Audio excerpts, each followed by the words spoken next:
Assalamualaikum warahmatullahi wabarakatuh. Salam sejahtera buat kita semua. Selamat sore. Saya Genandi Amiharja. Di sini saya akan memandu rekan-rekan dalam kegiatan Training of Trainers Kakak Asuh BMBP 2020. Nah, ini Training of Trainer ini kita akan menjelaskan tentang untuk membantu Kakak Asuh dalam membantu rekan-rekannya dalam mengerjakan penugasan BMMP yang kebetulan sekarang adalah PKM. Jadi ya semoga Training of Trainer ini bisa bermanfaat bagi Kakak Asuh dan khususnya untuk kita semua. Karena sekarang sudah mulai acaranya 13.15, saya akan ingatkan lagi sekarang dalam Training of Trainer oleh Kasrat. Di sini kita akan membahas tentang metode penelitian sama dasar-dasar PKM. Selama 3 jam ke depan, di mana 1 jam memateri metode penelitian dan 30 menit pertanyaan, kemudian juga ada dari pengenalan PKM itu 1 jam dan 30 menit pertanyaan. Untuk pematerinya sendiri, di sini kita punya Pak Adit selaku dosen manajemen di konsentrasi pemasaran. Beliau akan membahas tentang bagaimana apa itu metode penelitian, terus metode penelitian apa yang cocok untuk berbagai PKM. Di sini ada PKM GT, PKM PSH, ada PKMK sama PKM AI. Jadi nanti Pak Adit ini akan menjelaskan secara lengkap lah kayak gitu tentang metode penelitian ini biar nanti rekan-rekan bisa setidaknya itu yang pertama bisa menjalankan sebagai pembimbing buat adik-adiknya bisa menyelesaikan PKM-nya, dan yang kedua itu bisa juga rekan-rekan tambahan ilmu buat nanti penyusunan skripsi. Jadi setidaknya melempar satu batu untuk dua burung kayak tadi ya. Kita jelasin lagi di sini. Baik, yang kedua di sini ada Teh Husnul Hayati. Beliau ini mahasiswa FKIP lolos PIMNAS tahun 2020.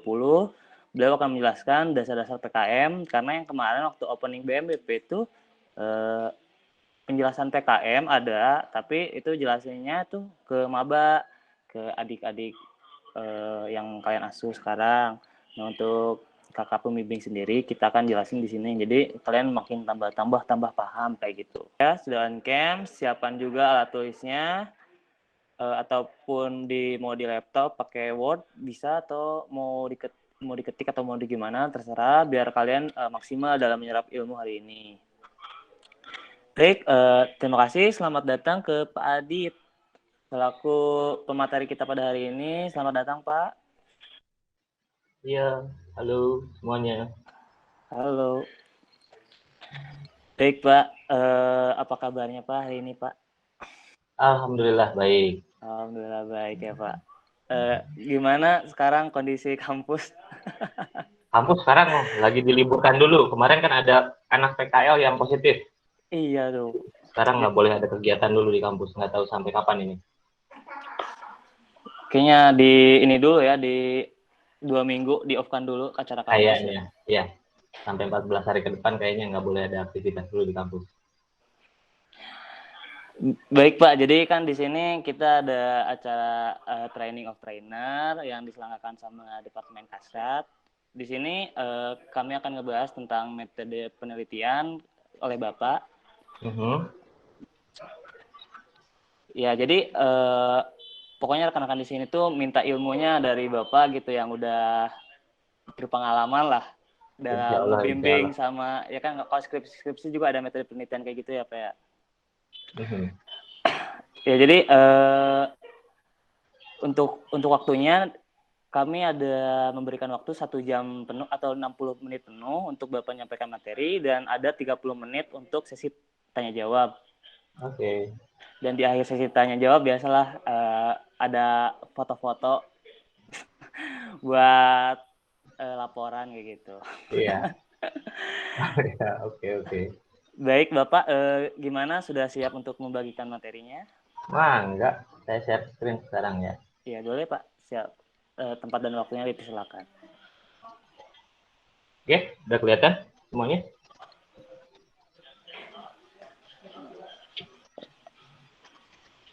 Oke, assalamualaikum warahmatullahi wabarakatuh. semuanya. Waalaikumsalam warahmatullahi wabarakatuh. Ini acara saya baru tahu ya ada acara seperti ini ternyata di BEM. Iya. Padahal kalau dari dulu ini bagus banget nih.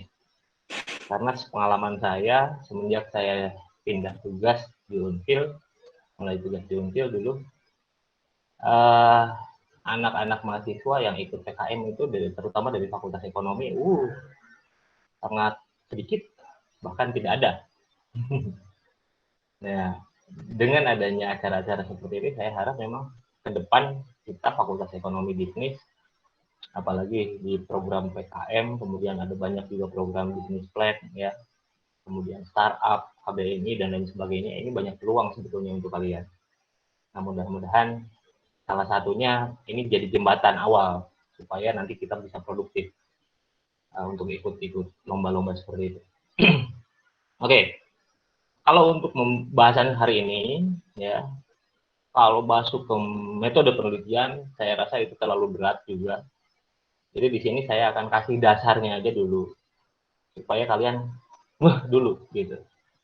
Supaya mahasiswa tuh dulu, oh cara nulis itu sebetulnya seperti apa. Oke, makanya saya kasih judul di sini nggak bisa nulis ya. Kenapa nggak bisa nulis? Nah, tanya kenapa ya. Oke, kita langsung saja. Menulis itu adalah suatu kegiatan untuk menciptakan suatu catatan atau informasi pada suatu media dengan menggunakan aksara. Membaca, mengingat, dan menulis adalah satu paket yang jangan pernah dipisahkan. Karena menulis itu membuat kita cerdas. Orang-orang cerdas itu biasanya katanya, cerdas itu gift, pintar itu by process. Banyak orang yang bilang begitu. Tapi saya rasa banyak orang yang bisa cerdas by proses juga sebetulnya. Memang lebih sulit dibandingkan mereka yang punya gift IQ tinggi. Oke. Untuk bisa menjadi seseorang yang punya pemikiran cerdas, intinya satu, kita sering latihan. Latihan apa? Salah satunya latihan nulis. Orang cerdas itu biasanya mereka bisa dapat pola. Mereka gampang untuk menemukan pattern. Saya kasih contoh seperti ini. Oke, bisa diaktifkan mikrofonnya semua. Oke. Ini kalian bisa lihat kan? Ada deret angka. Deret yang biasanya ini memang jadi soal-soal di psikotes gitu ya. Iya, Pak. Oke. Ini ada 6, 13, 20, 27. Ketika diberikan yang seperti ini saja, nah, ini kalian pasti bakal nebak-nebak angka berapa, kan di sini ada question mark, ada tanda tanya. Ini sebetulnya cari pola. Nah, itu tadi. Untuk melatih kecerdasan itu kita harus benar-benar cari pola. Kira-kira angka berapa sebelum angka 7? 1 kayaknya, Pak. Oke, 1 ya.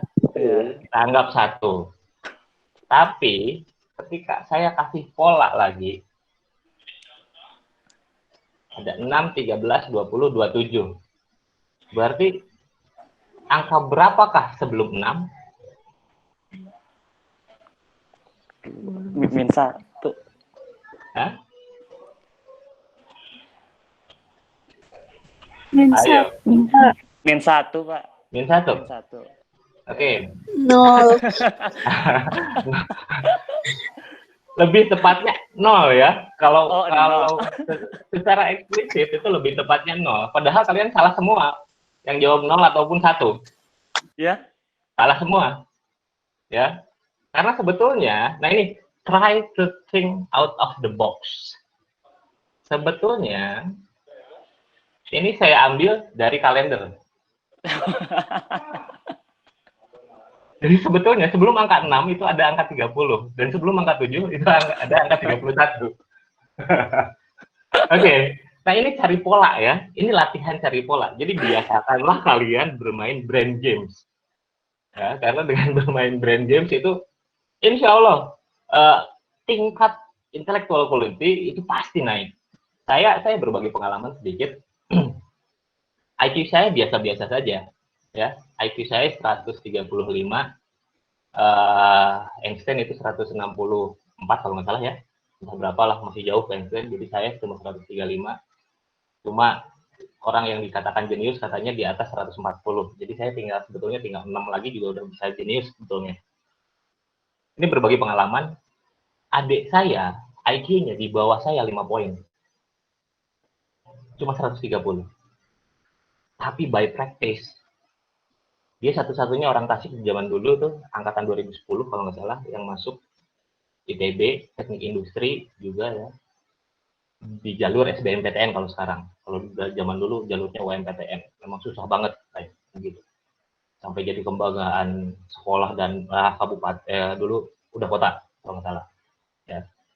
Dia melatih otaknya dan akhirnya dia bisa mencapai IQ 138, lebih 3 poin di atas saya. Nah, makanya saya bilang, intellectual quality yang biasanya suka disimilarkan dengan kecerdasan, itu bisa diasah.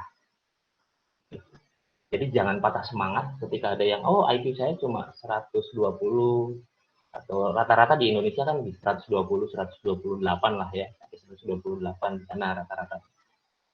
Tapi jangan menjadi patah semangat, karena dengan latihan by practice IQ Anda bisa meningkat bahkan drastis gitu ya. Oke, kita masuk lagi.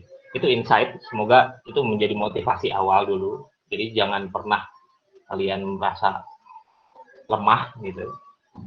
Oke. Jadi di sini sebelum kita masuk ke metode penelitian, kalau metode penelitian itu terlalu berat menurut saya. Jadi di sini saya ambil dulu karya tulis ilmiah. Karya tulis ilmiah itu apa sih sebetulnya? Di sini ada penjelasannya, hasil pemikiran yang dituangkan dalam bentuk tulisan mengenai permasalahan pada disiplin ilmu tertentu yang disusun secara sistematik, logik, utuh, dan menggunakan bahasa yang benar, terstruktur lah benar itu, serta diungkap dengan metode ilmiah sehingga dapat diambil kesimpulan. Di sini saya kasih beberapa poin ya. Berarti karya tulis ilmiah itu harus ada masalah dulu yang awal. Pertamanya itu. Tiap karya tulis ilmiah pasti awalnya ada permasalahan. Kalau tidak ada permasalahan, nggak mungkin jadi karya tulis ilmiah. Satu itu, masalah yang paling penting. Yang kedua, harus sistematis, terstruktur susunannya. Kemudian harus logis. Nanti ini kita akan jelaskan logis itu seperti apa. Dan kemudian harus utuh, jangan setengah-setengah. Nah, ini juga yang biasanya membuat karya tulis entah itu mau mahasiswa ataupun dosen biasanya, nah ini yang menentukan kualitasnya, utuh atau tidak utuhnya. Kalau dalam bahasa Sunda itu hatam macana tuh atau hente gitu ya, hatam maca atau hente. Hatam itu selesai gitu kan, utuh, dan menggunakan bahasa yang benar. Ya, kalau kita orang Indonesia berarti sesuai EYD, ujian yang disempurnakan, kemudian dengan metode yang ilmiah, jadi bisa ditarik kesimpulannya. Ini tolong dicatat ya. Ini jadi ketika tiap karya tulis ilmiahnya itu poin-poinnya ini, ada masalahnya, caranya harus sistematis, logis, utuh, gitu. Kemudian menggunakan metode yang baik, serta bisa ditarik kesimpulan. Oke, kita lanjut. Nah, seorang penulis ya bisa menghasilkan karya tulis ilmiah yang baik itu harus memiliki beberapa sikap. Yang pertama, ini ada kaitannya dengan tadi kecerdasan itu. Ya, intinya kalau seorang penulis dituntut menjadi seorang yang cerdas, berarti harus punya sikap ini paling tidak. Yang pertama ada curious. Curious itu apa? Penasaran ya, selalu penasaran, ingin tahu. Jadi segala sesuatu yang terjadi, dia nggak cuek, begitu aja. Dia memperhatikan, kemudian mengamati, dan setelah mengamati, dia ingin tahu. Dia cari tahu alasannya. Kenapa kok bisa begitu? Itu yang pertama. Yang kedua, objektif. Objektif itu selalu melihat sesuai dengan faktanya. Jadi jangan intuitif intinya. Karena ketika intuitif, nanti subjektivitas ini menjadi tinggi. Ya, cek urang, ulah cek urang, cek batur, ya. Tapi cek baturna ulah ditelan sebegitunya gitu ya, jangan ditelan bulat-bulat, jangan spoon feeding, kata orang begitu ya udah, gitu aja, nggak bisa begitu. Ya. Kemudian yang ketiga itu kritikal, kritis intinya, berpikir kritis. Jadi kita sudah tahu intinya bagaimana, contohnya seperti apa kalau yang berpikir kritis. Alhamdulillah mahasiswa sekarang saya rasa kritis-kritis dibandingkan yang lama-lama ya. Sekarang tambah kritis. Bagus ini perkembangan di Unsur Raya. Kemudian open mind, terbuka. Kita berpikir terbuka. Jangan close minded. Karena apa? Ini yang menjadi dasar juga, ada kaitannya dengan curiosity tadi. Kalau kita close mind, kita tidak akan bisa menambah wawasan, ilmu, dan pengetahuan yang kita miliki. Tapi kalau kita open mind, itu sampai kapanpun ilmu pengetahuan berkembang, kita bisa menyesuaikan. Karena kita selalu open mind. Ya. Nah ini memang budaya yang sebetulnya sedang berubah di transisi Unsur ini. Ya, dari close mind menjadi open mind sekarang sudah mulai. Ya, meskipun masih banyak yang ubah-ubah lah ya. Megalitikum itu close mind kan. Ya, kalau megalitikum. Nah, makanya sekarang sudah mulai modern Unsur. Alhamdulillah. Kemudian yang kelima, ini tidak kalah penting, dan biasanya banyak sekali akademisi yang memang kehilangan sikap ini atau karakter ini, yaitu skeptis. Ada yang tahu artinya skeptis? Ayo, teman-teman mahasiswa. Skeptis itu apa? Halo. Ini Pak, ragu Pak, ragu terhadap sesuatu. Iya betul, ragu bisa, tapi bukan ragunya sebetulnya. Kalau ragu itu setan, ya. Keraguan-raguan itu datangnya dari setan. Ya, Kalau skeptis itu sebetulnya tidak mudah percaya intinya. Ya, jangan ragu, bukan ragu. Jadi tidak mudah percaya, mempertanyakan. Kalau ragu-ragu itu munculnya dari setan itu. Tapi jadi ketika ada seseorang yang ngomong, misalnya seperti saya di kelas, misalnya saya berbicara, saya kasih statement, kalian itu harus dibiasakan skeptis. Kok bisa Bapak ngomong begitu? Nah, karena inilah yang menjadi dasar juga nantinya untuk curiosity tadi. Modalnya curiosity tadi, penasaran. Benar nggak sih? Nah, gitu. Ya. Jadi skeptis itu tidak mudah percaya. Kalian jangan pernah lihat seseorang, ada istilah kan, don't judge a book by its cover, gitu kan?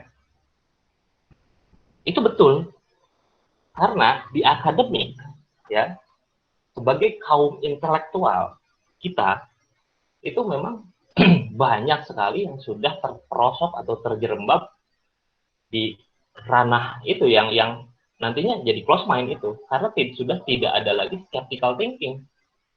Jadi ketika si A berbicara dengan gelar akademik yang mumpuni, yang tinggi, akhirnya oh ya, padahal belum tentu benar.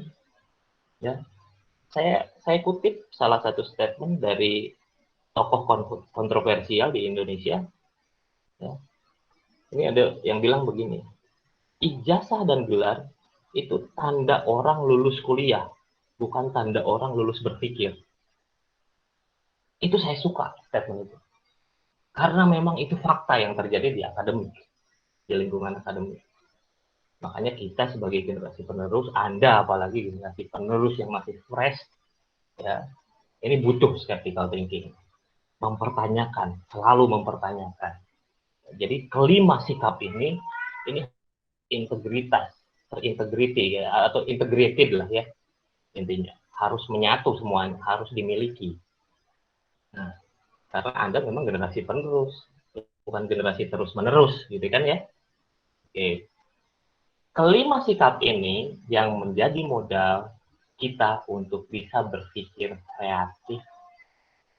Kalau di manajemen ada mata kuliahnya, kemampuan apa ya, KABK, kemampuan analisis, apa ya, lupa saya. Kemampuan analitis berpikir kritis. Nah, berpikir kreatif. Oh, salah. Nah itu, ada mata kuliahnya KABK, kemampuan analitis dan berpikir kreatif. Itu mata kuliah luar biasa gitu ya, triggeringnya ini dari sini luar biasa. Dulu saya sempat pegang mata kuliah itu cuma di berapa semester ya, kalau nggak salah saya cuma 2 semester gitu. Cuma beban kerja saya terlalu berat, akhirnya saya lepas. Oke, nah tadi sikap penulis itu yang tadi itu akan membuat seorang bisa berpikir secara kreatif karena tidak ada batasan, tidak ada boundaries ya. Kalau close mind kan terlalu banyak batasan, tidak kritis juga atau tidak skeptis, dia terlalu banyak spoon feeding akhirnya yang tidak memunculkan rasa curiosity dia gitu ya, hanya menerima statement-statement atau arahan-arahan dari hanya beberapa orang, jadinya tidak objektif atau subjektif gitu, tidak secara general gitu. Nah itu yang menjadi modal seseorang untuk bisa berpikir kreatif. Dan intinya ketika kalian memiliki sifat ini, jadi kalian membiasakan think before you act. Jadi selalu berpikir dulu sebelum bertindak. Ya, kayak politisi-politisi sekarang ya, bertindak dulu, cuap dulu, baru mikir gitu. Wah, itu udah menyalahi kaidah seorang makhluk ilmiah. Oke. Nah ini yang sekarang sering di blow up gitu di akademik tuh ini kan, ada istilah HOTS. Makanya saya tambahin ini ada HOTS, high order thinking skills gitu. High order thinking skills itu kayak gimana sih? Sebetulnya kalian harus bersyukur kalian berada di Fakultas Ekonomi Bisnis ya di Universitas Siliwangi. Kita pola belajar di kita meskipun belum semuanya, tapi sudah mulai dari zaman dulu sebelum muncul istilah HOTS ini sudah digunakan. Misalnya ada gini, HOTS itu bisa dibentuk ketika kalian dibiasakan menyelesaikan suatu kasus atau permasalahan di ujian. Ada ya beberapa mata kuliah yang ujiannya kasus begitu ya, analisis, ada kan? Itu dari zaman dulu banyak gitu ya, dosen-dosen di kita yang sudah menggunakan pakem itu. Nah, pakem yang seperti itu sebetulnya yang pakem yang digunakan untuk men-trigger HOTS ini. Ya. Jadi ketika kalian di ujian menemukan masih pakem, sebutkan. Nah, ada pertanyaan, sebutkan itu low order thinking skill. Tapi kalau jelaskan dan bagaimana, nah itu baru itu mendukung si HOTS itu, high order thinking skill. Untuk membedakan HOTS dan LOTS ya, itu biasanya kalau saya simplify begini, ini bisa dilihat dari karakter atau dari ekspresi muka mahasiswa kalau kita masih pertemuan on class gitu ya. Ada mahasiswa itu ada yang HOTS, ada yang LOTS juga gitu. Nah, tapi kalau HOTS biasanya mahasiswa akan mengeluarkan gestur tertentu. Gestur yang paling sering itu biasanya dengan mengkerutkan alis. Gestur yang paling sering kelihatan itu dengan mengkerutkan alis ketika kita sedang memberikan, misalnya kalian lah nih ada rapat dan lain sebagainya ya di Ormawa, kalian kasih statement, kalian kasih argumen, ada beberapa orang yang mengkerutkan alisnya sambil rada perem gitu ya, pegang dagu atau pegang jidat gitu begini, terus dia rada ngerung, itu mereka sedang memproses di otaknya itu dengan menggunakan HOTS ini, high order thinking skill-nya aktif tuh. Akan berbeda ketika ada mahasiswa ya yang belotot melohok gitu ya, ngeliatin mata belotot tapi ngeblank, nah itu LOTS gitu. Itu yang paling mudah untuk membedakan mana yang sudah terbiasa dengan HOTS, mana yang belum teraktivasi gitu ya, mana yang sudah teraktivasi, mana yang belum teraktivasi. Gitu. Intinya ya, HOTS ini butuh logika berpikir yang baik. Logika berpikir yang baik tadi sebetulnya yang 5 sikap itu juga bisa membentuk logika berpikir yang baik. Dan ketika logika yang baik itu menjadi dasar untuk high order thinking skill, inilah yang akan memunculkan ide-ide baru, fresh, kreatif untuk kebutuhan-kebutuhan apapun itu, ya, baik itu khususnya untuk keperluan karya tulis ilmiah, misalnya untuk PKM, business plan, KBMI, dan lain sebagainya. Gitu. Jadi biasakan hotsnya dulu, dasarnya dulu. Oke, ini ada jenis karya ilmiah yang umum, ya, yang sebetulnya di kalangan akademik ini memang harus terbiasa. Yang pertama ada artikel, yang kedua ada paper, yang ketiga ada skripsi, tesis, disertasi. Tapi saya skip yang 3 terakhir ini, skripsi, tesis, disertasi, karena yang umum itu untuk digunakan di lomba-lomba karya tulis mahasiswa ini hanya sebatas artikel dan paper biasanya. Tapi yang mana sebetulnya gitu? Apakah berbentuk artikel atau berbentuk paper? Nah ini kita lihat dulu definisinya. Artikel adalah tulisan berisi pendapat subjektif penulis tentang suatu masalah atau peristiwa. Jadi pendapat subjektif di sini pendapat sendiri dalam menganalisa masalahnya. Tapi dalam konteks ilmiah, artikel adalah karya tulis yang dirancang untuk dimuat dalam jurnal yang ditulis dengan tata cara ilmiah dan mengikuti pedoman atau konvensi ilmiah yang telah disepakati. Artikel ilmiah diangkat dari hasil pemikiran dan kajian pustaka atau hasil pengembangan proyek. Jadi sebetulnya artikel itu bukan seperti artikel-artikel koran gitu ya. Kalau kita di akademisi yang disebut artikel itu bukan seperti hanya artikel di koran, di berita dan lain sebagainya itu. Bukan seperti itu. Tapi tetap jadi hampir seperti penelitian juga, tapi disimplify. Dibuat lebih sederhana. Nah, yang kedua, ini paper. Paper itu kalau di mahasiswa itu sebetulnya lebih dikenal dengan istilah makalah. Untuk karya tulis ilmiah level mahasiswa untuk yang digunakan di lomba-lomba sebetulnya masuk di kategori ini, paper, ya, yang berkaitan dengan pembelajaran dengan menyajikan suatu masalah yang membahasnya berdasarkan data dan fakta di lapangan yang bersifat empiris objektif. Ya, jadi bikin makalah itu harus ada masalahnya dulu. Tadi di awal ya, karya tulis itu pasti ada masalah. Saya bilang, mau artikel ada masalah, mau paper ada masalah. Apalagi skripsi ya, selalu bermasalah biasanya mahasiswa dengan skripsi. Itu makanya setiap karya tulis itu awalnya harus ada masalah.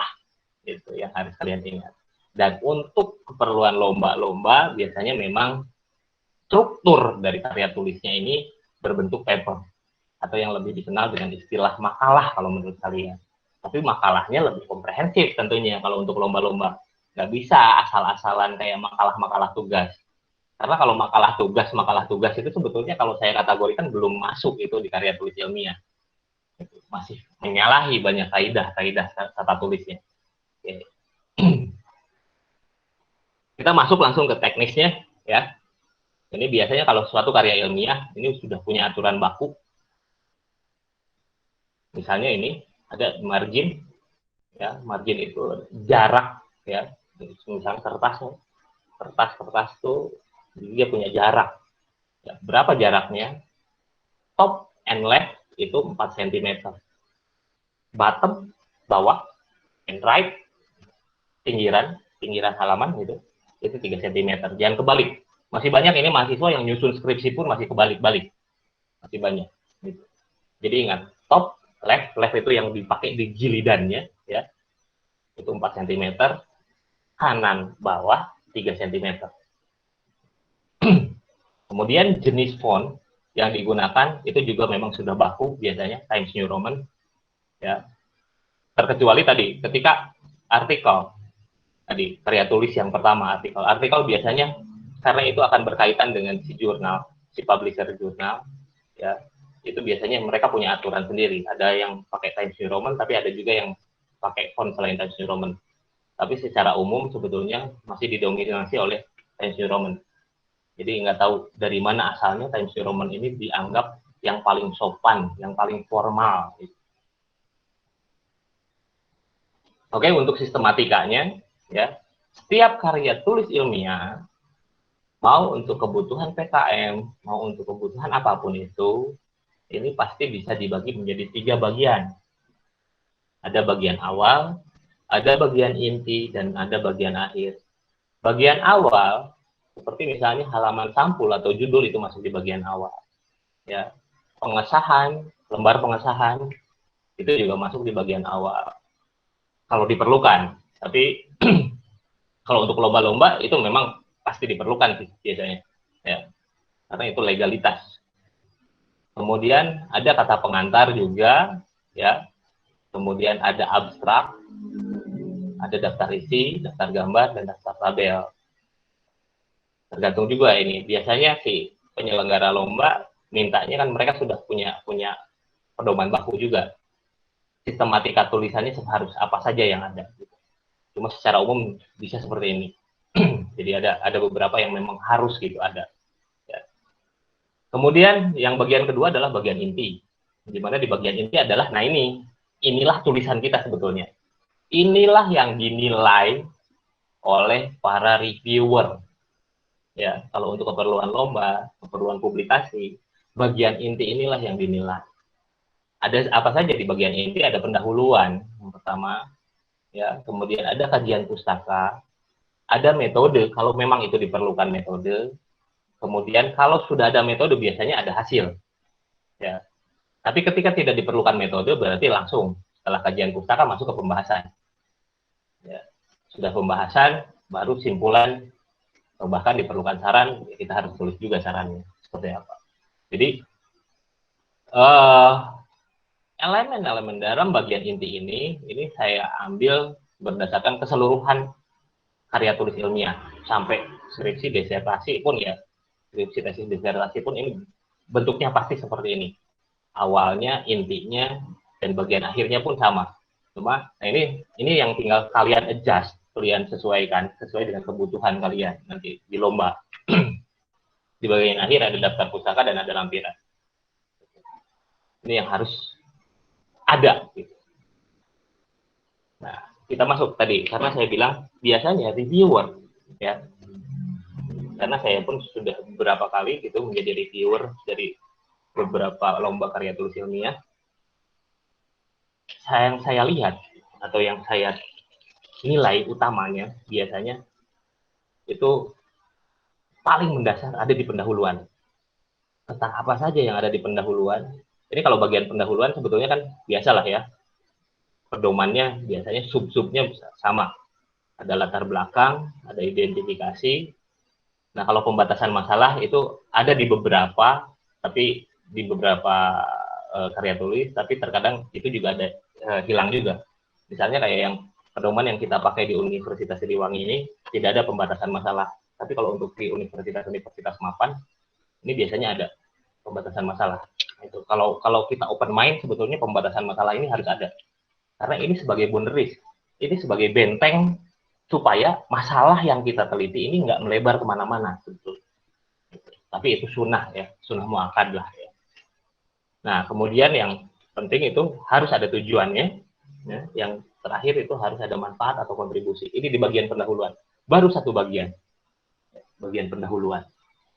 Di inti itu ada tadi kan, ada pendahuluan, ada isi, kemudian ada akhir tadi, baru di bagian inti, baru di bagian inti. Ini ada pendahuluan sampai simpulan saran, gitu kan. Nah, di pendahuluan pun ini ada latar belakang, identifikasi masalah, tujuan, dan manfaat atau kontribusi. Apa saja yang harus kalian tulis di setiap sub ini? Nah, ini yang menjadi penilaian pokok sebetulnya. Latar belakang itu akan berisi tentang fenomena. Ya. Nah, kalian yang satu, terapan, lomba-lomba pun terapan semua. Ya, bukan fundamental. Kalau ranahnya dosen sudah masuknya di ranah fundamental, teoritis. Tapi kalau ranah mahasiswa biasanya masih di terapan, ya, applied science, ya, ilmu-ilmu terapan. Di latar belakang yang harus kita tulis adalah fenomena yang terjadi berdasarkan fakta di lapangan. Seperti apa? Atau biasa diistilahkan dengan analisis situasi. Yang namanya fenomena yang sudah dianalisis situasinya, berarti fenomena itu akan mengkerucut dari fenomena umum menjadi fenomena khusus. Umumnya seperti apa, berarti masuk ke khusus, sampai ke titik akhir itu kita akan menemukan permasalahan yang spesifik. Jadi masalah itu bukan masalah yang general, masalah itu akan bersifat spesifik, khusus. Ya. Oke. Nah, latar belakang itu berisi situasi, analisis situasi, dan fenomena. Baru setelah latar belakang, makanya masuk di identifikasi masalah. Identifikasi masalah, ini hasil kristalisasi, hasil dari analisis situasi yang memunculkan masalah spesifik, atau pokok permasalahan yang akan kita selesaikan. Misalnya pengalaman kemarin saya membimbing anak mahasiswa KBMI, itu, apa ya, namanya saya lupa, ini order in gitu ya, itu kalau nggak salah order in ya. Nah, analisis situasinya jadi gitu, perkembangan teknologi dulu, fenomena kan ya, perkembangan teknologi, kemudian ambillah banyak platform bisnis, ambillah kemudian para pengusaha itu banyak yang menggunakan platform bisnis, sampai mengkerucut di Tasikmalaya platform bisnis tertentu itu memang sudah menjamur, gitu, kayak Gojek, kemudian Grab dan lain sebagainya lah, banyak sekali bisnis kuliner, masuk ke bisnis kuliner, sampai akhirnya menemukan masalah bahwa ada pelaku bisnis kuliner, ya, atau para pedagang kaki lima itu yang tidak terakomodir oleh para platform bisnis besar itu. Nah, jadi fenomenanya kan asik gitu. Sampai mengkerucut, muncul masalah. Gitu. Muncul masalah bahwa banyak pedagang kaki lima yang tidak terakomodir oleh si platform-platform raksasa itu. Akhirnya masuk ke tujuan. Tujuan mereka adalah menyediakan platform bisnis skala kecil untuk bisa mengakomodir si PKL. Para pedagang kaki lima, kayak jajanan-jajanan, otak-otak, cireng, cigor, cibai, cileh, ya, dan lain sebagainya lah, gitu. Nah, itu diakomodir. Kemudian itu menjadi tujuan, makanya tujuan itu adalah solusi alternatif dari permasalahan pokok tadi. Gitu. Kemudian setelah muncul solusi, ini kalian harus gambarkan manfaat dari solusi tersebut, ya, atau kontribusinya. Kalian bikin platform bisnis nih, solusi dari suatu masalah, tapi manfaatnya itu tidak sebatas hanya untuk si permasalahan tadi. Nah, ini yang biasanya menjadi penilaian terbesar.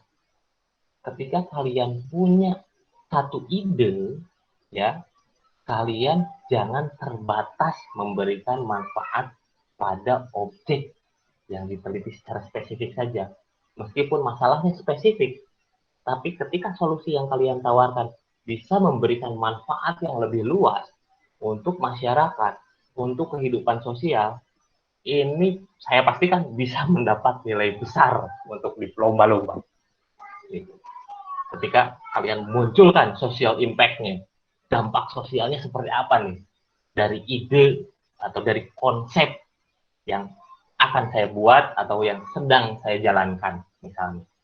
Gitu. Kalau bisnis plan PKM gitu kan biasanya bikin konsep yang mau dijalankan kan, bukan sedang. Tapi kalau KBMI kemarin kan sedang dijalankan atau sudah dijalankan. Gitu.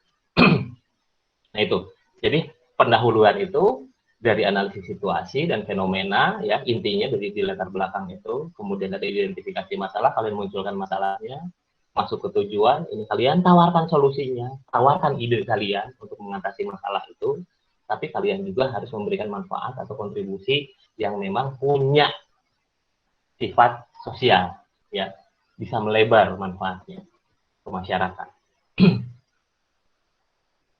Oke, Ini bagian inti yang kedua, ya, atau di bagian isinya. Ini bagian inti itu bisa saya sebutkan dengan bagian isi. Kalau karena format tadi ya, kita ingat format paper tadi. Paper itu ada pendahuluan, isi, penutup, ya. Karena itu yang biasanya pattern yang biasa digunakan. Jadi di bagian inti ini ada kajian pustaka. Kajian pustaka itu bisa berasal dari teoritis, ya, atau bisa juga empiris. Empiris itu dari hasil-hasil tulisan orang lain. Itu kalau karya tulis tertentu yang memang kita butuh itu. Tapi kalau untuk format paper, itu kita biasanya langsung saja masuk untuk membahas sebetulnya ide kita itu seperti apa. Biasanya kalau untuk misalnya bisnis plan. Nah, di bagian isi ini atau bagian inti yang kedua ini, kita gambarkan ide kita secara detail. Kalau tadi di bab 1 pendahuluan itu sampai manfaatnya, baru di bab 2 ini kita gamblangkan, kita berikan penjelasan-penjelasan, kita berikan gambaran-gambaran tentang ide kita itu. Akan lebih baik ketika memang didukung oleh bukti-bukti teoritis dan bukti-bukti empiris sebetulnya. Tetap kajian pustaka sebetulnya harus disadur sedikit lah gitu, sebagai dasar dari ide yang kita berikan. Gitu. Jadi ini ada kajian pustaka, teoritis, empiris. Kalau masuk ke ranah skripsi, tesis, disertasi, biasanya akan muncul kerangka pikir dan hipotesis. Ya, tapi kalau untuk karya tulis ilmiah biasa, ini nggak usah ada kerangka pikir dan hipotesis, hanya dasar teoris dan empiris saja. Kemudian kita kasih metodenya itu metode itu apa? Ada langkah, ada caranya, kemudian ada alatnya. Ini makanya di gambaran jelas, gambaran komprehensif tadi ya. Kemudian di bagian inti juga ini ada hasil dan ada pembahasan ya di bagian isi itu. Kita bahas gitu. Apa sih sebetulnya langkahnya, apa sebetulnya caranya, apa sebetulnya alatnya, dan bagaimana sih sebetulnya ini bisa diimplementasikan atau bisa diterapkan gitu. Ya, makanya pembahasan itu ada pembahasan komprehensif namanya. Ini bagian isi, kemudian bagian inti yang ketiga adalah penutup ya, tadi pembukaan, isi, penutup gitu. Nah, kalau penutup nanti kita simpulkan. Ya, kita simpulkan dan bisa juga diikuti dengan saran. Simpulan itu berarti rangkuman setiap gagasan konsep yang diajukan. Jadi ya, setelah hasil dibahas kita sebetulnya oh begini. Nah, itu simpulkan ya. Intisarinya saja apa. Gitu. Terkait dengan apa? Dengan tadi pemecahan masalah. Ya. Dengan pemecahan masalahnya berarti oh kita tuh begini loh. Benar nggak? Benar gagasan kita atau ide kita bisa memecahkan masalah atau tidak? Nah itu. Di situ kita simpulkan, kita kristalisasi, kita buat intisari. Nah ini pattern yang biasa ya, pattern yang biasa dipergunakan untuk lomba-lomba. Kalau sistematika tadi saya bilang itu biasanya tergantung provider si lomba ya, tergantung si penyelenggara lombanya sendiri. Nah, intinya ada 3 poin dari yang tadi kita bahas ya, di pendahuluan. Paling tidak ya ini intinya, isinya ada analisis situasi, fenomena ya, berupa fenomena. Kemudian ada masalah, ini penting. Kalau nggak ada masalah udah, kalau saya jadi reviewer tidak ada masalah pokok di latar belakang ya, atau di pendahuluan itu udah saya coret kalau nggak ada masalah. Karena buat apa? Jadi cuma menghayal jadinya, tidak ada masalah real yang bisa dipecahkan atau yang bisa kalian kasih kontribusinya gitu. Jadi makanya masalah itu memang harus muncul dulu. Masalah pokoknya apa, kemudian kalian baru tawarkan ide kalian, solusi alternatifnya, tapi belum menggambarkan secara jelas. Ya, hanya menawarkan saja, ini loh yang sepertinya bisa untuk memecahkan permasalahan tadi. Nah, seperti itu biasanya. Kemudian kalian sebutkan juga, kalian tulis juga tentang dampak sosial dari si ide atau gagasan kalian itu. Itu baru bab 1 pendahuluan. Bab 2 masuk isi pembahasan. Nah, di sini baru biasanya kalau di bisnis plan gitu ya,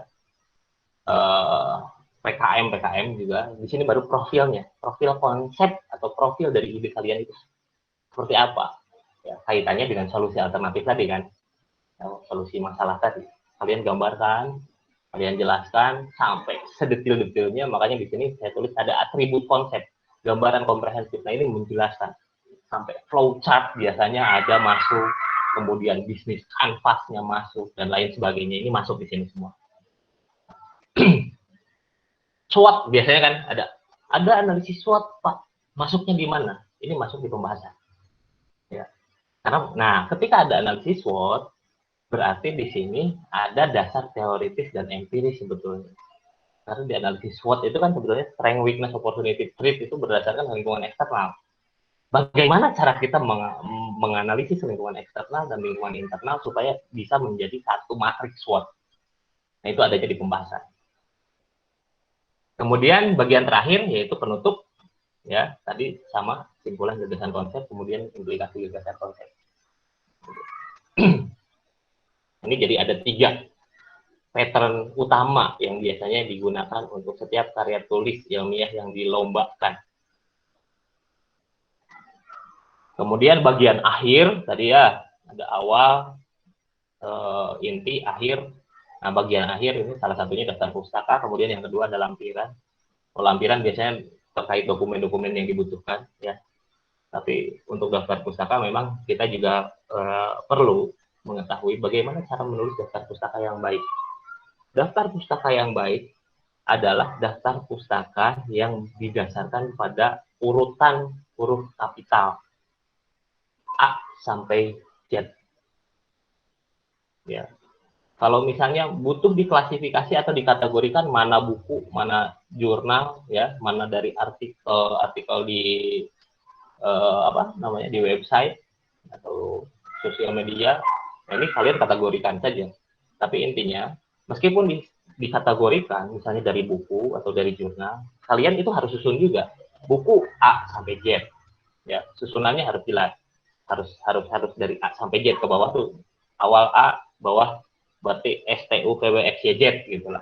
Jurnal pun sama, dari A lagi gitu. Nah, ini sistematis, harus sistematis seperti itu. Itu di daftar pustaka. Kemudian yang kedua ada di bagian akhir ini juga ada lampiran. Lampiran itu biasanya isinya hanya dokumen-dokumen yang dibutuhkan, kayak foto, data-data yang tabulasi data, itu bisa kalian masukkan di lampiran. Oke, cukup. Ya. Seperti itu yang bisa saya sampaikan. Terima kasih. Jangan lupa bahagia. Jangan serius-serius. Baik, terima Learning kasih. is more fun. Learning is more effective when it's fun. Jadi belajar itu akan lebih efektif ketika kita ceria. Jangan pada serius dong. Oke, silakan. Baik, Pak, terima kasih penjelasannya. Aduh, sangat memutar otak lagi tadi. Ketika, oh ternyata selama ini saya bikin makalahnya salah terus ya. Nah, gitu kan. Untung dosen-dosen di kita baik-baik. Oke. Ya. Baik, buat rekan-rekan ini kalau ada yang mau ditanyakan, boleh di on cam kan, langsung buka mic-nya, bisa langsung tanya langsung. Enggak. Buat sesi tanya jawabnya. Kita ada 30 menit. Boleh. Gimana, ada yang mau bertanya? Skeptis, ingat. Jangan mudah percaya. Betul. Sok, ada yang mau bertanya? Ini jadi penyakit yang mengakar biasanya di kita. Gimana? Jadi, apalagi kalau keluar dari profesor gitu kan ya. Wah, biasanya aduh iya. Wah, bahasanya jauh gitu ya. Nggak bisa dipahami mahasiswa. Itu salah sebetulnya. Kalian harus tanya terus gitu.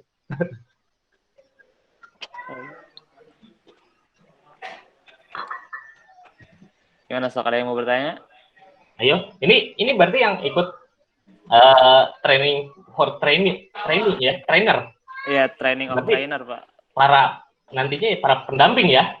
Iya, ini para pendamping. Ayo. Nanti jadi pendamping buat ini Dede Asuh, Dede Adik-adik tingkatnya kan. Iya. Ayo, coba. Ini kalian harus tanggung jawabnya besar nih nantinya.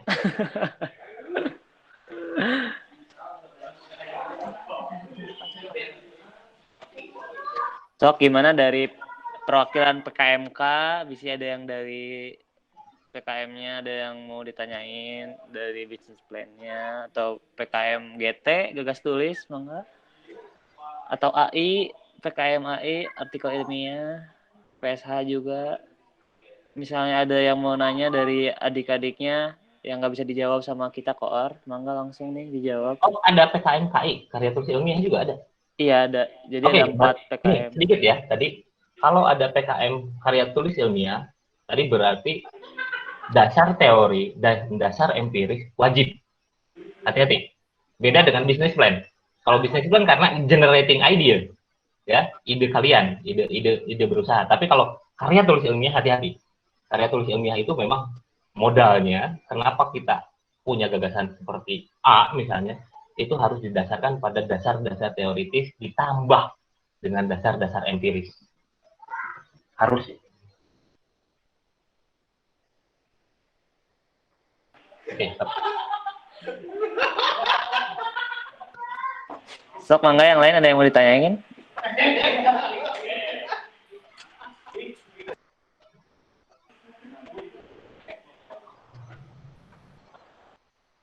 ada tidak? Aku sepi.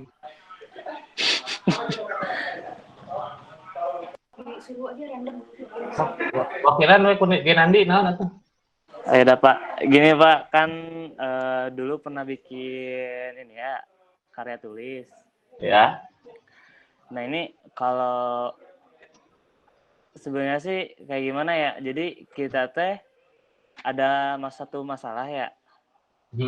Misalnya masalah tentang kebudayaan gitu ya. Ya.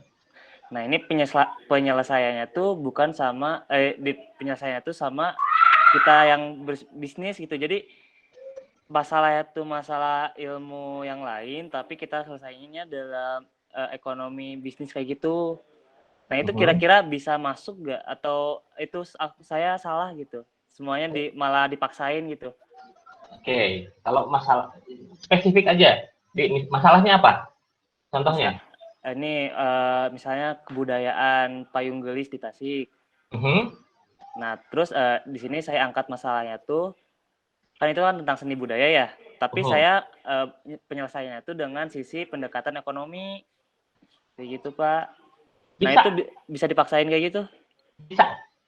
Selama sudut pandang yang Genan diambil itu dari sudut pandang ekonomi dan bisnis. Misalnya begini, oke, Tasikmalaya dia punya origin produk, ya, kayak payung gelis gitu ya, payung gelis. Ini produk apa ya? Heritage juga kan, warisan budaya loh. Iya, warisan budaya. Tapi sayangnya ini tidak ada yang memberdayakan. Misalnya begitu. Kemudian dilihat untuk keberlangsungan para pengrajin payung gelis, makanya Genandi sebagai mahasiswa Fakultas Ekonomi Bisnis ini melihat sebetulnya ada peluang untuk bisa mengembangkan si payung gelis ini supaya bisa sustain dengan menambah pendapatannya. Akhirnya muncullah ide ini bikin platform promosi gitu ya untuk promosi payung gelis, mengenalkan bahwa payung gelis adalah produk heritage yang dimiliki oleh Kota Tasikmalaya. Nggak apa-apa selama itu memang sudut pandangnya dari sisi ekonomi. Jadi ambilnya dari pemberdayaan si para pengrajin supaya bisnis ini sustain. Nah ambilnya ke sana. Gitu. Jadi jangan di budayanya, budaya itu hanya insight aja awal. Gitu. Ambillah dari ranah si ekonomi, gitu, dari keunggulan bersaing yang dimiliki. Sebetulnya masalahnya apa sih? Kenapa payung gelis nggak bisa berkembang? Apakah produknya jelek? Apakah produknya gimana? Gitu. Kalian coba analisis. Nah, dari analisis-analisis yang kalian lakukan nanti akan muncul kan analisis-analisis awal situasi ini tentang si payung gelis. Kalian akan menemukan masalah spesifik yang benar-benar beririsan dengan keilmuan yang Genandi miliki. Misalnya, Genandi manajemen atau bukan?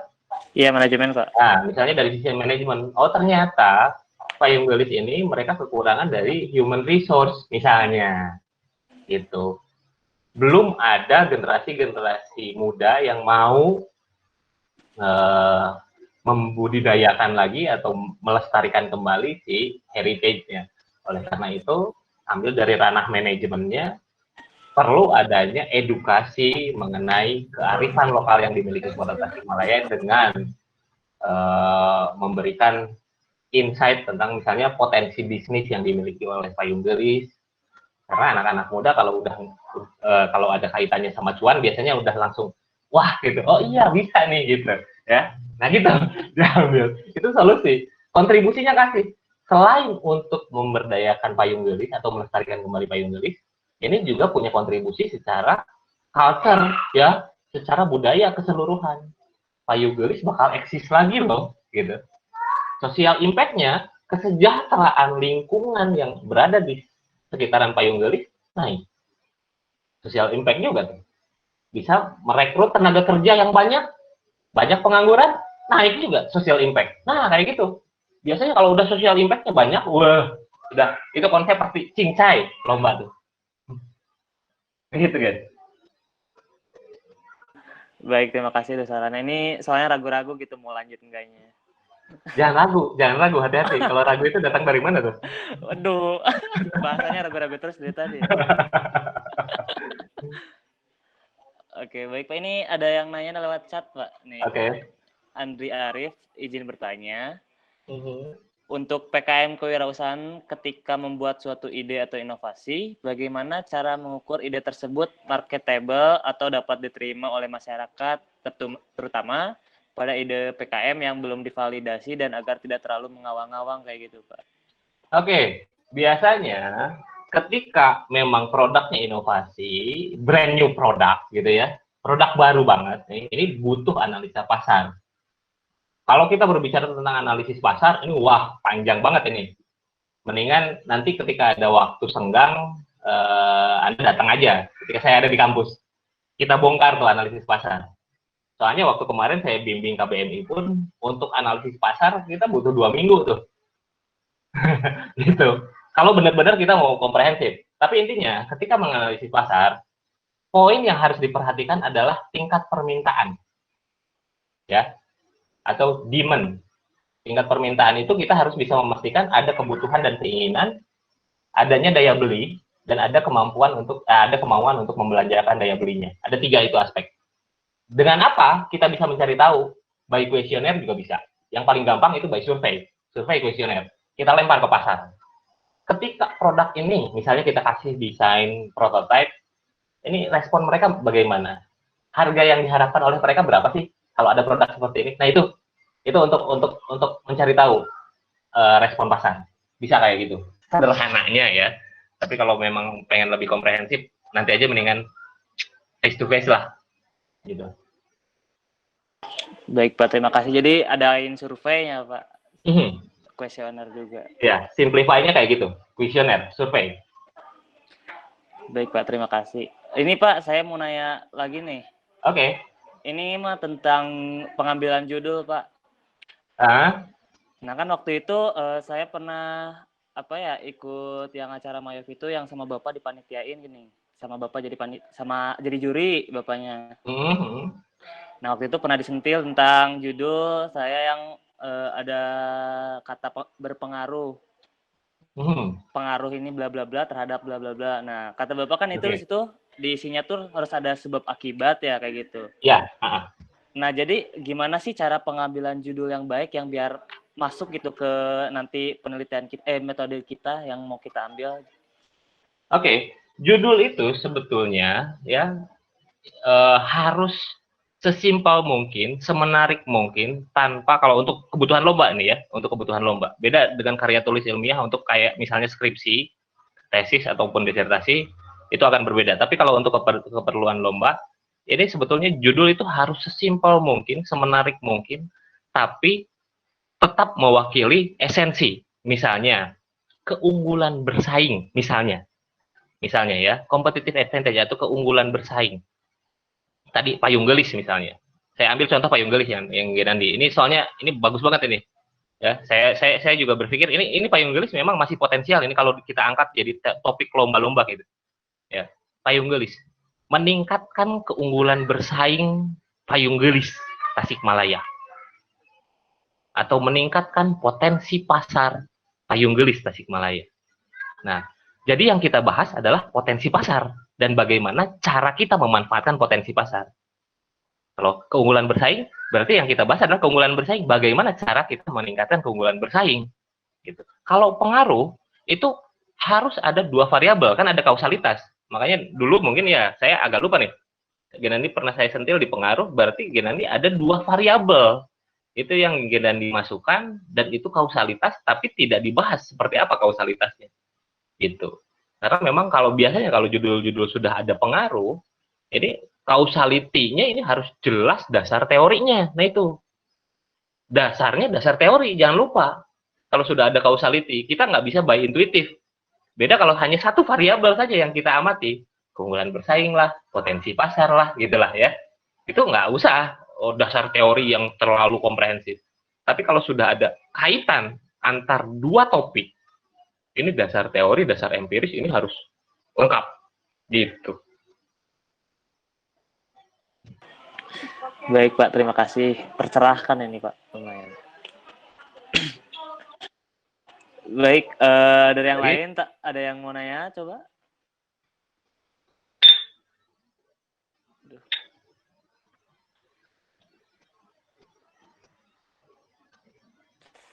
Oh ini Pak, ada yang bertanya lewat chat. Oke. Assalamualaikum Pak, mohon maaf sebelumnya via chat. Izin bertanya terkait PKM PSH, ada poin penting yang harus diperhatikan sekali.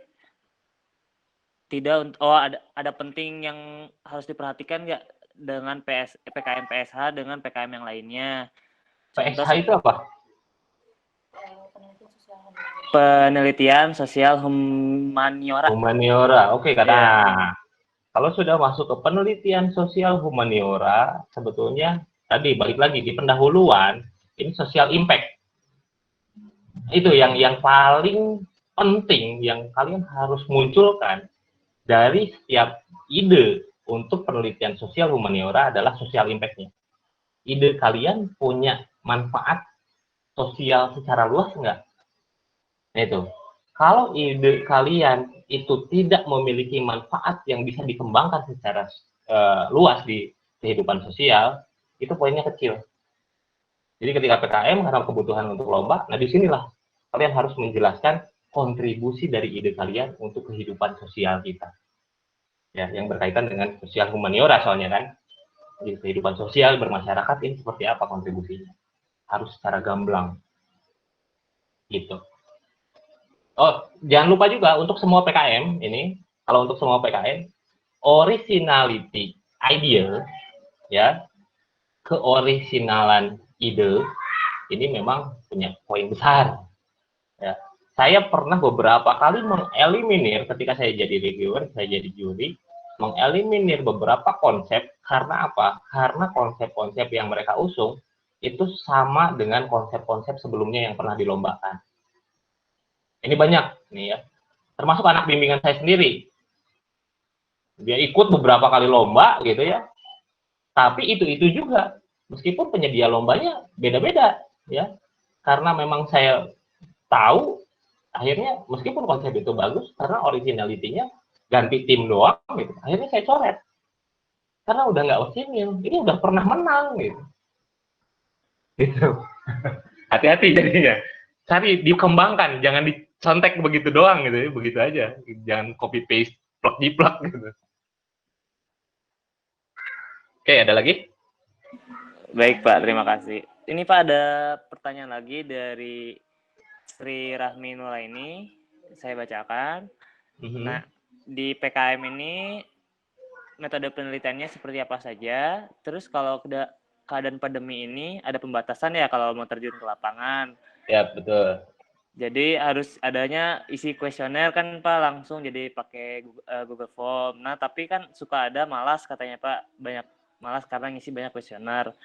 Nah, jadi metode yang efektif ketika pandemi ini, metode pengumpulan datanya menggunakan cara apa Pak? Oke. Jadi sebetulnya kalau sudah membahas tentang memang era pandemi, ini juga saya agak apa ya, kehabisan kapasitas juga sebetulnya. Karena memang ketika di pandemi, arah untuk karya tulis ilmiah lebih ditekankan pada analisis deskriptif literatur sebetulnya.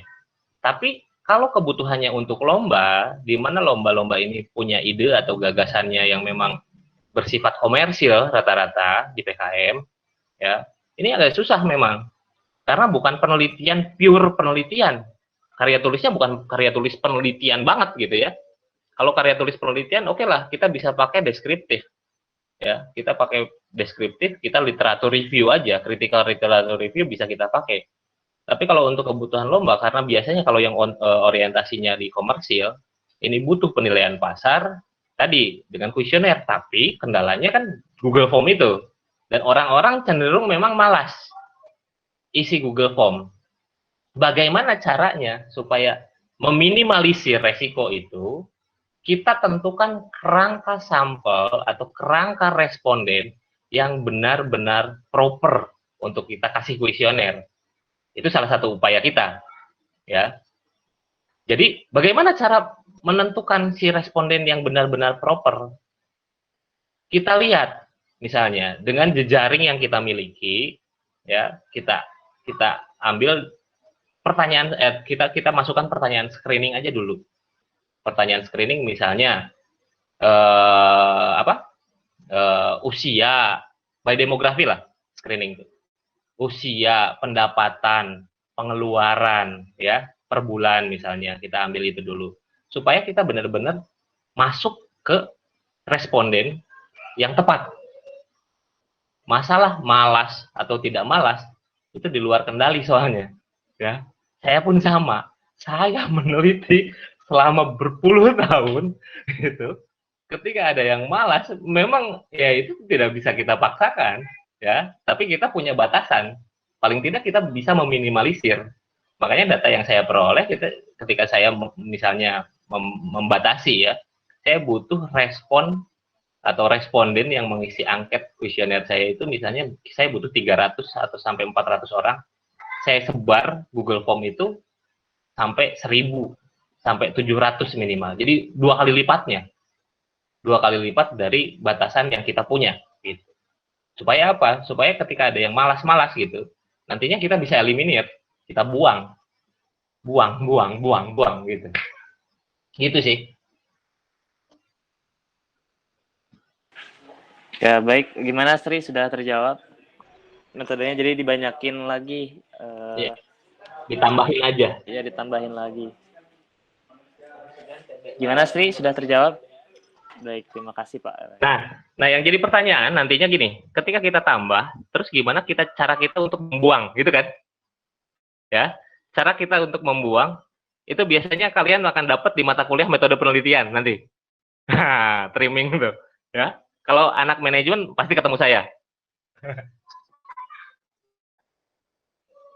Udah, gitu.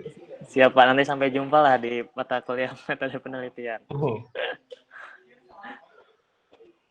Baik, monggo satu pertanyaan lagi. Siapa yang mau? Bangga lewat chat juga nggak apa-apa.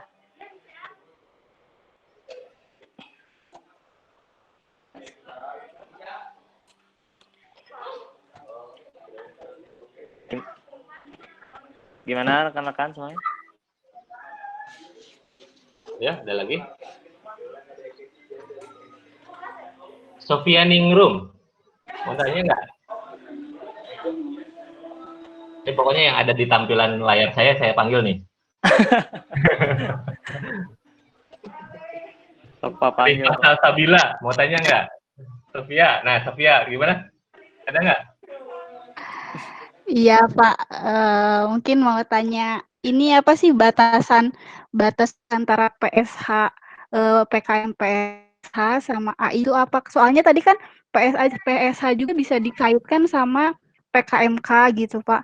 Jadi buat membedakan gitu antara PKM SH sama AI itu apa? Gimana gitu Pak? Oke. Tadi penelitian, tadi satu ya, PKM, penelitian sosial humaniora ya, PSH ya? Iya. Kemudian yang satunya karya tulis ilmiah. Artikel ilmiah. Artikel ilmiah. Iya, artikel ilmiah. Oke, artikel ilmiah, AI. sama saja sebetulnya, cuma batasannya berarti karena kan PKM ini bukan hanya untuk kita yang ekonomi bisnis, ya. Cuma kalau sosial humaniora ini fokusnya di kita sebetulnya.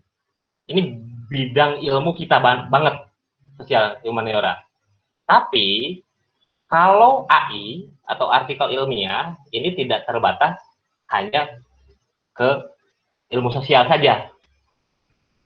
Jadi yang peternakan, yang pertanian, tapi gara-gara kita memang orang ekonomi semua, nanti sebetulnya batasannya akan tipis sekali antara AI sama sosial humaniora, karena bidang kita di sosial humaniora. Jadi bahkan mungkin tidak akan ada batasan sama sekali, hampir similar gitu. Tapi kalau ketika di jurusan lain atau di fakultas lain, ini pasti akan ada bedanya jelas, ya. Misalnya kayak di pertanian atau peternakan gitu ya, ini kan mereka biasanya pakai eksperimental. Nah, kita di sosial humaniora biasanya jarang pakai eksperimental gitu. Pasti agak sama pasti lah ini. Jadi kalian yang masuk di PKM sosial humaniora dan artikel ilmiah, ini sebetulnya kalian bisa bekerja sama, gitu. Sama-sama juga soalnya di bidang sosial kan. Gimana, Sofia sudah terjawab? Apa masih ada unek-unek? Jangan mudah percaya. Udah. Jangan mudah percaya. Sofia, PKM apa, Sofia? Iya. PKM AI sama kewirausahaan, Pak. Oke. Kalau AI, saya tekankan gini aja lah, untuk bisa membedakan ya, di AI, kalian dasar empiris dan dasar teoritis itu harus kuat banget. Itu aja. Kalau yang sosial humaniora, tekankan di kontribusi sosialnya, social impact-nya, di sana yang harus besar banget. Tapi kalau yang artikel ilmiah, kalian harus kuat dasar di dasar teoritis dan dasar empiris. Di bab 2-nya. Iya. Ya. Oke, baik Pak. Terima kasih Pak buat penjelasannya. Baik, paling untuk pertanyaan dicukupkan sekian ya. Nanti kalau kepo boleh datang ngobrol katanya. Apalagi yang tadi analisis pasar ya. Ah, analisis pasar bener. Yuk. Siapa tadi yang nanya analisis pasar? Ada yang nanya analisis pasar tuh siapa? Andri Arif bisa kontak anak Kopma aja lah yang kemarin ikut KBMI. Analisis pasar itu udah jelas tuh, ya. Sebelum ketemu saya. Kalau masih ada pertanyaan baru. Siap. Baik, mungkin sekarang kita masuk ke sesi foto-foto. Mungkin Pak, share screen-nya boleh di-close dulu. Yap, sebentar.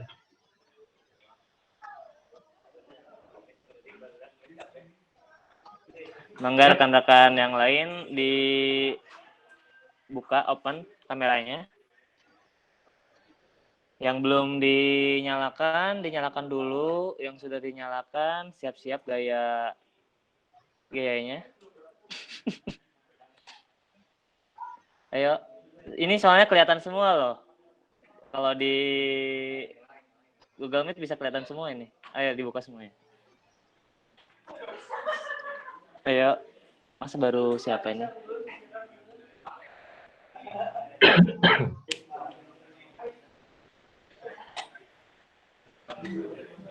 Enggak, udah nyalakan? No. Sok, sudah siap semuanya ya?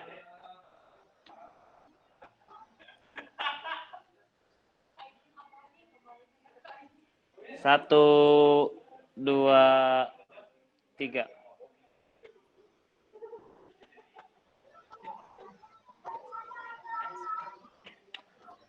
Satu lagi ya, sekali lagi. Ganti gaya. 1, 2, 3. Baik, Pak. Terima kasih. Pak, nanti untuk sertifikatnya akan dikirimkan bersama dari panitia langsung ke rumah Bapak ya. Oke, terima kasih.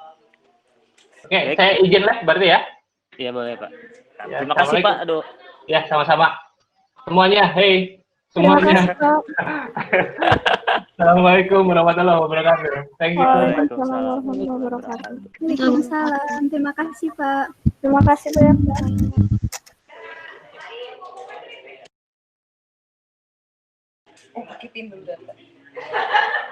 Baik, itu jadi apa ya, pembahasan sedikit tentang ya sistem penulisan.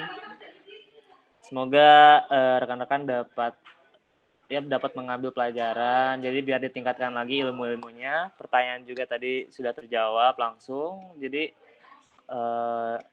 kekepoan kalian itu sudah langsung teratasi. Untuk selanjutnya kita akan masuk ke pembahasan PKM, tentang PKM.